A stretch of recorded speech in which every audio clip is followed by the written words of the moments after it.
ගෑල්ලමයින්ගේ ප්‍රකාශරම් බලන්න. අතින් ඇල්ලුවා විතරයි.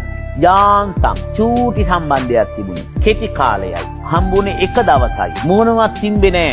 සාන්ද්‍රණය අඩුවෙන් කියනවා. පිරිමි කියන්නේ සාන්ද්‍රණය වැඩි කරලා මට මචං හිටියනේ බඩු 15ක් විතර අම්මට උඩු. එතකොට එයා පොරක් වෙනවා. ගෑල්ලමයි මෙච්චර හිටිය නෑ. ඕ අර ඒ හිටියා මේ හිටියා එකපාරම 3 දිනක් හිටියා. නෑ. ගෑල්ලෙමකට පුළුවන්ද කියන්න? මට කොල්ලෝ 3 දිනක් හිටියා. දැන් මං 4 දිනක් එකවර ඇසුරු කරනවා. ඈට කියනවා අපි වේශි කියලා. අර බැලි නරකයි, කැතයි, වනචරයි. ඒ ක්‍රියාවලියම කොල්ලෙක් කරා. මට ප්‍රේම සම්බන්ධතා 15ක් තිබුණා. ෂා බොමරු කරන්නේ මචං. සංසිද්ධි දෙකම එකයි.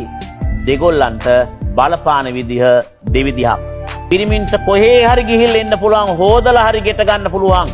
ගෑනුන්ට නෑ කොහේ හරි ගිහිල්ලාම හොදලා ගෙට ගන්න පුළුවන් කියලා සංස්කෘතියක් හදලා. කොහොමද එකම සංසිද්ධියක් ගෑනුන්ට එක විදිහකට බලපාන්නේ, පිරිමින්ට එක විදිහකට බලපාන්නේ? ආයිත් උත්තරයක් හොයමු. ගැහැණු ගැහැණි වීම නිසාම